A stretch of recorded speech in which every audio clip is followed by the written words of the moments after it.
ठाकरे गटाचे काही कार्यकर्ते आहेत आणि उद्धव ठाकरे यांची थोड्याच वेळामध्ये सभा होणार आहे. तत्पूर्वी काही कार्यकर्ते वगैरे आलेले आहेत. प्रतापराव देशमुख हदगाव तालुका प्रमुख आहेत. आपण त्यांच्याशी बातचीत करूया, त्यांच्याशी बोलूया. दादा, आपलं स्वागत आहे भावेश मीडियामध्ये. काय सांगणार आपण? आज उद्धव ठाकरे यांची सभा होत आहे आणि बंडखोरी झाल्याच्या नंतर ही सभा, ही राज्यव्यापी जे दौरा आहे, काय आपल्याला म्हणजे कसं आपल्याला मार्गदर्शन करू शकेल आणि काय वाटेल आपल्याला? आज उद्धव साहेब या ठिकाणी येत आहेत, त्यामुळं आम्हाला अत्यंत आनंद होत आहे सर्व शिवसैनिकाला. आणि या ठिकाणी जे उद्धव साहेब जे येत आहेत ते सर्वांना मार्गदर्शन करण्यासाठी नाही किंवा आमच्या दुःखामध्ये सहभागी होण्यासाठी येत आहेत. कारण आमच्यावर हा एक प्रकारचा दुःखाचा डोंगरच पसरलेला आहे. आम्ही एवढा हे सर्वसामान्य असलेला माणूस या हिंगोली लोकसभेमध्ये खासदार केला आणि तोच आज आम्हाला सोडून दुसऱ्या पक्षात प्रवेश केला त्यांनी.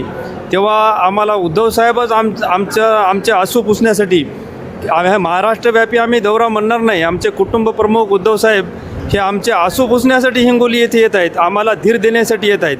आमचाही असा संदेश आहे की साहेब, या ठिकाणी हिंगोलीमधला एकही पदाधिकारी किंवा एकही कार्यकर्ता, शाखा प्रमुख साधासुद्धा खासदारासोबत गेलेला नाही. सर्व जे शिवसैनिक आहेत ते जाग्यावरच आहेत.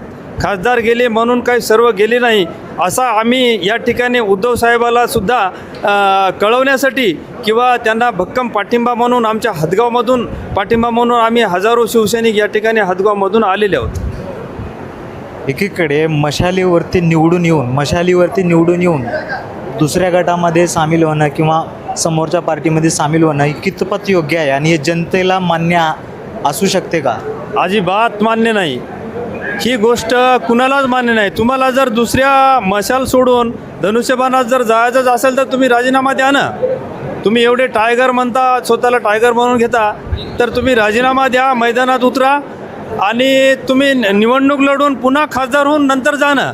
तुम्ही असं तर कोणी बी आयतं जर केलं तर ते जासाल तुम्ही घेऊन. हे उद्धव साहेबाची चोरी करून गेलेले आहेत. उद्धव साहेबाचं हे मोठं भांडवल आहे. उद्धव साहेबाच्या नावावर हे जे निवडून आले, उद्धव साहेबांनी एवढं मोठं त्यांना भांडवल दिलं, सन्मान दिला, पण ते उद्धव साहेबाची एक चोरी केली त्यांनी.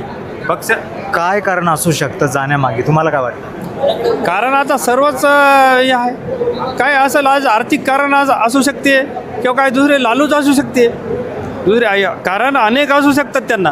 कारण जे निष्ठावंत जे शिवसैनिक आहे ते असं कुठलंही घाणेरडं काम करणार नाही आणि करू शकत नाही. आणि आम्हाला तर आता शिवसेने, आता आम्ही 83पासून आम्ही या ठिकाणी काम करत आहोत. आम्हाला आता परिपाठ झालेला आहे. 5वा खासदार आहे आमचा गेलेला. प्रत्येक खासदार गेला त्याला कधीच गुलाल लागलेला नाही आणि लागणारही नाही. यापुढे ग्रामपंचायतीला सुद्धा ती निवडून येणार नाही, अशी त्यांची अवस्था होणार आहे. हेच आम्हाला या ठिकाणी सांगायचं आहे.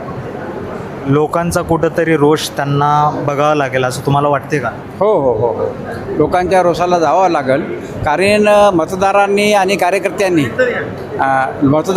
कार्यकर्त्यांनी शिंदे गट आणि भाजप यांच्या विरोधात यांना निवडून दिलं. केवळ उद्धव साहेबाच्या दौऱ्यामुळं. उद्धव साहेब म्हणत होते की संविधान धोक्यात आहे. त्याची एक प्रचिती म्हणून लोकांनी उद्धव साहेबांवर विश्वास टाकून यांना निवडून दिलं आणि कोण्याही कार्यकर्त्याला विश्वासात न घेता हे रातोरात हैदराबाद मार्गे जयपूरला निघून गेले. आणि त्याच्यानंतर आता जे रोष निर्माण व्हायला लागला, त्याच्यामुळं त्यांना या पुढचा काळ त्यांना त्यांच्यासाठी खूप अवघड आहे. आमचं काही गेलं नाही. आम्ही जागेवरच आहो. आम्हाला 40 वर्ष झाली आम्ही जागेवरच आहो. हे आमचे 5वे खासदार होतं. त्याच्या अगोदरही खासदार गेले तर, पण ते सुद्धा पुन्हा जिल्हा परिषद, पंचायत समिती, कारखाना, कुठं बँकेला कुठं उभे राहिले नाहीत आणि समाजाने त्यांना कुठं स्थान दिलं नाही. कुठंतरी संजय दिना पाटील हे यांच्या डोक्यामध्ये सत्तेची हवा घुसली असं वाटते का तुम्हाला? कारण बरेच ते पत्रकारांना सुद्धा आणि समाज माध्यमाच्या समोर सुद्धा त्यांनी अशी गोष्टी केलेल्या आहेत. याला एक सुंदर दृष्टांत आहे महाभारतामध्ये. दिवा इस्ताना फकफक करते, तसं हे विपरीत बुद्धी विनाश काळ. हे जे बोलायले म्हणजे यांचा संयम राहिला नाही. त्यांना असं रात्री ते दचकाय लागले, कोण काय म्हणते, कोण काय येते, कोण काय म्हणते. कारण कर आला की डर आला. बाळासाहेब आम्हाला नेहमी सांगायचे, ज्याला कर नाही त्याला डर नाही. मग आम्हाला काही कर नाही आम्ही म्हणून आजही बी ठाम बाळासाहेबाच्या, उद्धव साहेबाच्या, आदित्य साहेबाच्या, मातोश्रीच्या शब्दावर आम्ही आज या ठिकाणी आलो. आज वार्षिक फाता पेरणीचे दिवस आहेत. खेड्या गावामध्ये 500 रुपये, 1000 रुपये दिले तरी मजूर मिळून नाही राहिला. परंतु उद्धव साहेब येणार म्हणले की जसं वारकरी पंढरपूरला जातात त्या आशेनं आम्ही या ठिकाणी उद्धव साहेबाचं मार्गदर्शन, उद्धव साहेबाचे विचार ऐकायसाठी आम्ही ठिकाणी बहुसंख्येनं आमच्या हातगाव तालुक्यातून या ठिकाणी आलो आम्ही. तर दादा, तुम्ही काय सांगणार सभेमध्ये जे बंडखोर खासदार निघून गेले ठाकरे साहेबाला सोडून, तुम्ही काय सांगणार त्याच्याबद्दल? मी एवढं सांगतो तुम्हाला की बुवा ज्या ज्यावेळेस शिवसेना फुटली त्यावेळेस सामान्य शिवसैनिक जागेवर राहिलेला आहे. शिवसैनिक कुठे बी गेले ना, नाही गेले ते नेते गेले, सामान्य शिवसैनिक जागेवरच आहे. शिवसेना ज्यावेळेस शिवसेना फुटते त्यावेळेस शिवसैनिक जागेवर आहे, सामान्य कार्यकर्ता. कार्यकर्त्यामध्ये उत्साह आहे वाटते का नाही? कार्यकर्त्यामध्ये 100% उत्साह आहे. असं कसं नाही, कसं म्हणायला, सैनिक कोणी फुटलं नाही. वाईट वाटते का हे असं करणं? 100% ज्याच्या पक्षाच्या तिकटावर निवडून यायचं आणि त्याच्या संघ पुन्हा बैमानी करायची, वाटते का तुम्हाला तरी बराबर? वाटते का तुम्हाला? बरोबर नाही ना असं. अजून काही कार्यकर्ते आहेत, आपण त्यांच्याशी बोलण्याचा प्रयत्न करूया. दादा, काय सांगणार आपण? जे गेलेले जे खासदार आहेत त्यांच्याबद्दल जनतेमध्ये रोष आहे असं वाटते का तुम्हाला? नाही, त्यांच्या सोबत कोणीच गेलं नाही. खरा निष्ठावंत हा उद्धव बाळासाहेब ठाकरेच्याच पाठीशी उभा आहे. आम्हाला काही घेणं देणं नाही. ते आम्ही असे पुष्कळ पाहिले. खरं म्हणलं तर हा नागेश पाटील हे साधा माणूस होता, पण त्यांच्या पाठीवर उद्धव साहेबांचा हात होता म्हणून तेवढे मोठे झाले. अहो, ते मेंबरच्या लायकीचा नाही, पण आम्ही त्यांना खासदार केलं, अगोदर आमदारही केलं. पण त्या माणसानं आम्ही त्यांच्यासाठी आता तुम्हाला सांगायचं, आम्ही त्यांच्या खासदारकीच्या वेळेस आम्ही स्वतःच्या खर्चानं आम्ही त्यांचा प्रचार केला.